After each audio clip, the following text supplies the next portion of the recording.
Hi everyone, Pam Gregory. I'm going to be speaking to you today about the first half of December and also the new moon that we have in Sagittarius on the 11th. But firstly, as background, as continuing background, we still have our Uranus-Pluto square, and Uranus and Pluto are coming closer to an exact square. They'll be within about a degree by the end of December. But what is joining them also for the first half of December is Mars. So Mars is coming into a T-square with Uranus and Pluto. It's actually exact on the 10th and the 11th when we have the new moon, but it continues for the first half. And this is very strong energy. This is volatile, eruptive, explosive, unexpected, unpredictable, disruptive events and situations.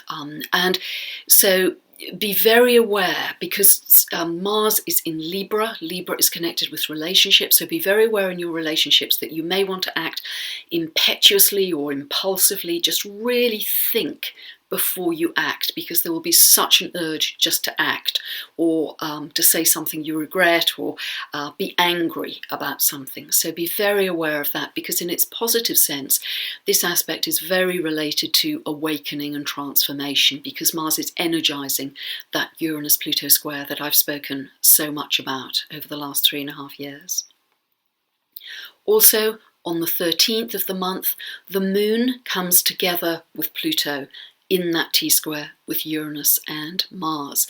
So this is adding an emotion as well to the mix. So we may have a lot of emotional depth and intensity. We're feeling things very strongly at that time, particularly if you have any planets in the mid degrees of the cardinal signs, sort of 13 to 17 of Aries, Cancer, Libra or Capricorn. You may be particularly feeling strong and intense about whatever area of the chart it's relating to for you.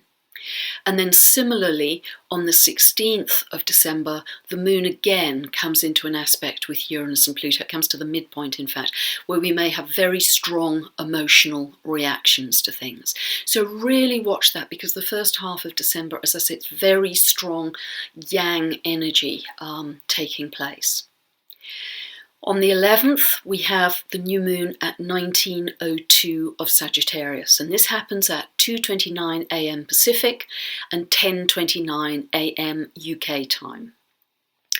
Now this new moon, and that means the sun and the moon are always together at a new moon, is squaring Jupiter in Virgo and Chiron in Pisces. So this is what is known as a mutable T-square, because they're all in mutable signs. And indeed, over the next year or so, we are going to see a lot of what is called mutability, because we have Saturn in Sagittarius, mutable sign, Jupiter in Virgo, mutable sign, Neptune and Chiron in Pisces, mutable sign, and also the nodes have moved into Virgo and Pisces too. Now, what mutability is, I think of it as chameleon-like. It's very adaptable, it's changeable, it's flexible, it's quite fast-moving.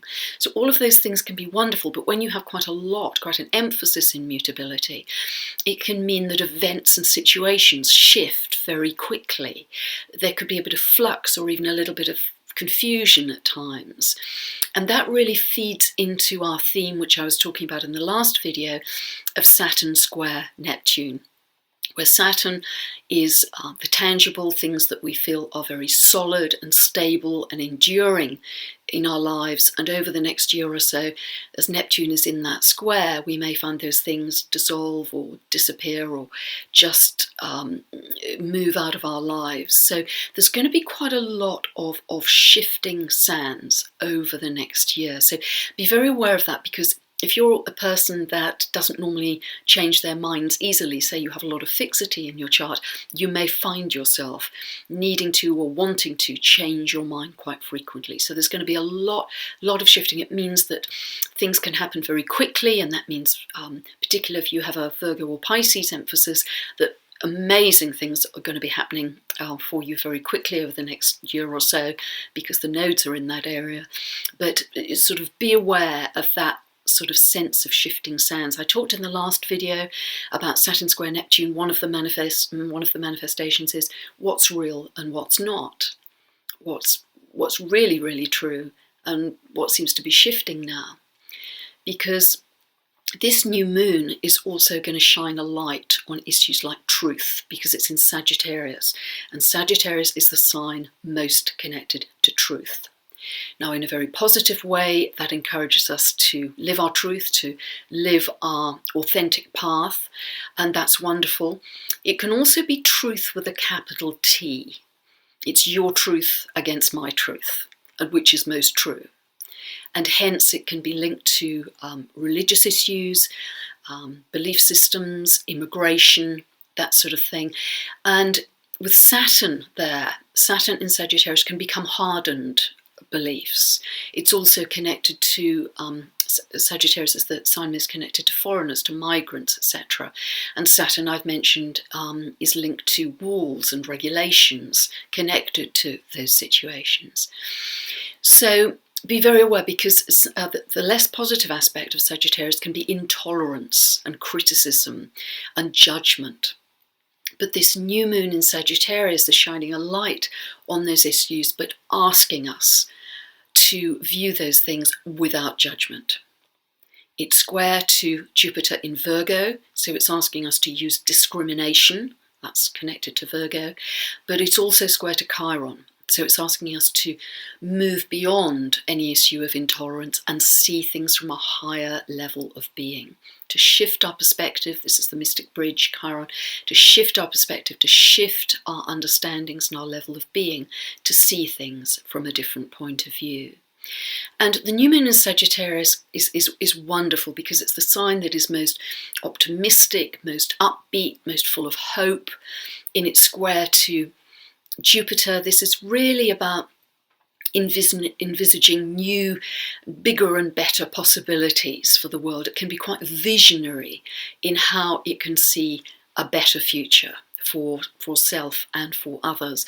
And because Chiron is also part of that mutable T-square, it's also finding ways that we can move beyond some of the wounding of the past, heal the past, and have a vision for a better future. And what is really lovely as well at this new moon is Venus in Scorpio is trine to Pisces. That's very much about compassion. It's about spirituality. It's about unconditional love too. So it's finding a way through these complex times, these shifting times, these times where, particularly in the first half of the month, we're going to have some very strong yang energy, to really live in our hearts, live in a place of peace, live where we can broadcast love out to the world to start changing the world for the better. So there's a lot of hope, a lot of optimism with this new moon. And new moons are always new beginnings. So if you know where 19 degrees of Sagittarius falls in your chart, that can suggest where you're going to have a new beginning. Is it in the second house? Is it going to be a new form of money, new income stream coming in? Is it in the fifth, a new romance? Knowing where it falls changes or adds to the meaning. So if you don't know where it falls in your chart, it's very easy to get a free birth chart online. You just Google search free birth chart and then check out my tutorial videos. The link is appearing above me here or below in the description, and you can watch those videos forever, for the rest of your days, and it will give you much more meaning to each update I do, because you'll be able to know exactly where these points fall in your chart. Also, I've just recently produced almost an hour of material on the astrological signs, so if you'd like to check that out, there's another link appearing below in the description. And if you'd like to know more about my book, my audiobook, or my free monthly newsletter of about 3,000 words, just check out my website, pamgregory.com, or thenextstep.uk.com. And have a wonderful new moon in Sagittarius, and thanks so much for listening.